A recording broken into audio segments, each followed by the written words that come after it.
Hi everyone, welcome to another video. Today I'm going to be sharing some more pattern stamping. If you haven't seen the first pattern stamping video I've done, I'll leave a link to that in the top right hand corner, but I'm actually going to be working on this pattern right here. Now make sure, if you haven't already, follow me on Pinterest, especially the patterns board. I post a ton of patterns and then I try and recreate them in my cards. That link will be in the description box below. Now onto the card. I am going to be making that card today with that specific pattern.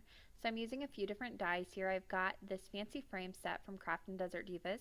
I cut the scalloped from some purple cardstock, and then I cut this smaller stitched rectangle with some white cardstock. Very simple and easy to do.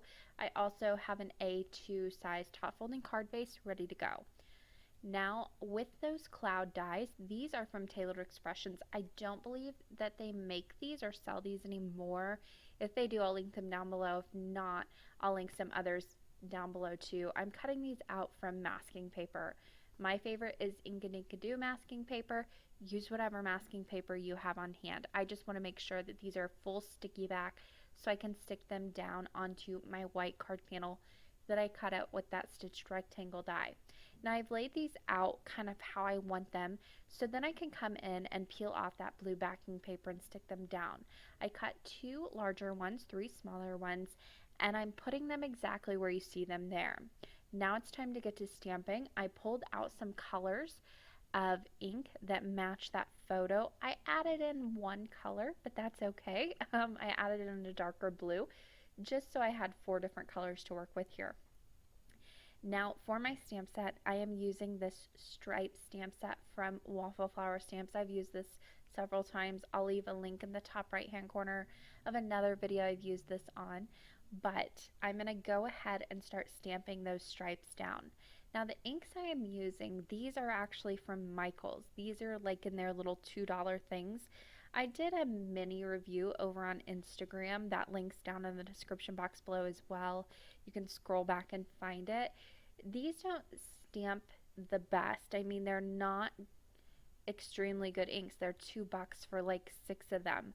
But if you have a stamp positioner, they do work well and you can get them to work nicely.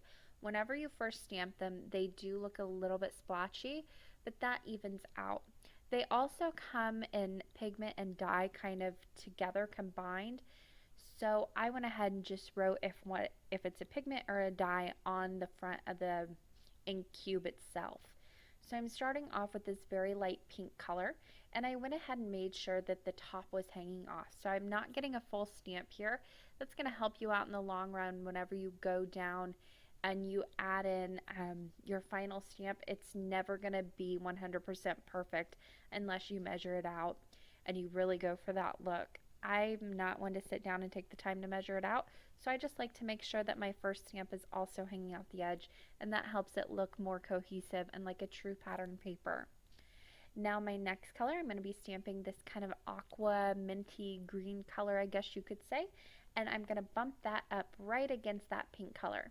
I am doing double stamping with the majority of these, if not triple stamping. I'm doing triple with this color here because these are such light colors. I really want to make sure they show up against those white clouds that I'm masking out behind those masks themselves. Next up was the purple, and I also did some blue, and then I'm going to move on to this pink color again. So I'm just doing a repeating pattern all the way down with the same thickest stripe from that Waffle Flower Plaid Play stamp set. Now once you get to a point with this background that I'm making here, you need to flip it over if you're using your MISTI like I'm doing here. I am also using the creative corners down there in the bottom left hand corner to pop that away from the actual side, so that way I can get a really nice stamped image and I don't have to do any measuring. Those creative corners are amazing whenever you do a lot of pattern stamping like I do. Once I had the entire background complete and stamped out, it was time to remove those masks. I did give it a couple minutes to dry, and then to make sure I didn't do any smearing, I'm using my quick sticks tool to go ahead and peel up those masks. I'm not going to keep those, I'll just toss them because they have so much ink on the top of them, but Inkadoo masking paper isn't horribly expensive and it comes with a lot of sheets in one package. Now, once I peel these up, I just love the look of this background. It is so fun and just girly, and I just love it. My daughter will love this background.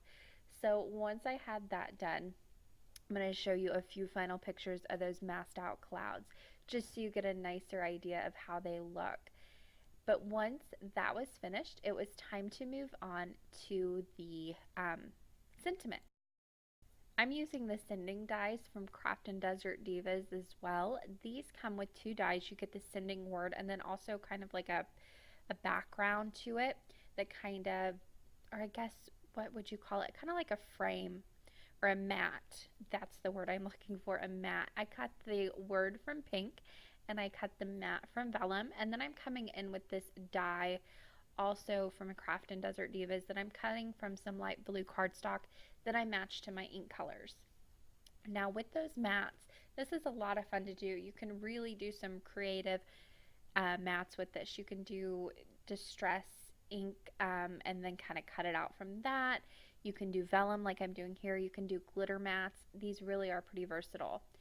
Now I'm going to go ahead and add some multimedia matte to the back of that sending word die cut, and then I'll just overlay it right on top of that vellum.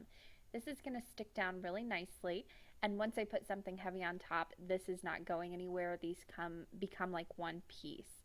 I also love this sending die. This is such a strange reason, but I love it because the dot of the I is connected to the D, and I do not have to fuss with an itty bitty dot to an I. That is one of the main reasons I use this die all the time. As silly as that sounds, I do not like messing with those teeny tiny little dots for eyes. Just, I don't. But once I had that done, it was time to go ahead and finish off this sentiment. I used the Joy Clear Stamps Hello sentiments, and I stamped birthday wishes onto that little flag banner that I die cut from blue. Then the sending word, I'm going to go ahead and put some adhesive just on the bottom of the S and the G and attach it to that flag banner. That vellum allows you to still see that it's a banner, and it looks really cohesive and nice once it's all put together. I'll put some double-sided adhesive with some fun foam on the back of that flag banner and pop it up onto that pattern paper that I made. That I did attach and mat with that blue or that purple scalloped rectangle that I die cut earlier. I'll go ahead and place that kind of in the bottom center, and then there's a closer look at that all together, and see how that little dot of the I is connected there? I love that. But I love the way that flag banner and the die cut just really work together, and the sending birthday wishes is the perfect sentiment for this card. Now on the back of that purple panel, I'm going to go ahead and add some fun foam and double-sided adhesive. I'll just peel up the backing paper on that, and I'm going to attach that to that top folding A2 white card base that I showed earlier, and I made that myself as well. I'll leave a link to a video I have on making card bases in the top right hand corner. Now, finishing off this card, I just added some sequins. These are from Neat and Tangled, and they have purple and kind of an iridescent color in them. And I just like to lay them out and then pick them up one by one, squirt a little dot of glue under them. I'm using glossy accents here, and then place them back down. Now, once I had all of those put down, I did come in and add a little bit of Nuvo drops too, just to finish this card off, and I'll show you that in just a moment. But these sequins are kind of those little cup sequins. They're beautiful and they're gorgeous and so shimmery and shiny. I love the way they look on this card. But it still wasn't enough. So to fix that, I came in with some silver Nuvo drops, and I added just a few little drops here and there, very, very tiny. And if you get little points on them, like I do sometimes, kind of give it a little circular motion as you're pulling away, and then you can tap right next to it too, and that'll kind of help flatten and round them out. Once I had those all on there, that finished off the card. Here's a few final looks at it. It was really a fun pattern to kind of build up. I love doing these kind of cards where I have to figure out how to mimic the pattern and put the whole card together. That does it for me today, guys. Thanks so much for watching. There are a few links on the left side of your screen as always, and happy crafting.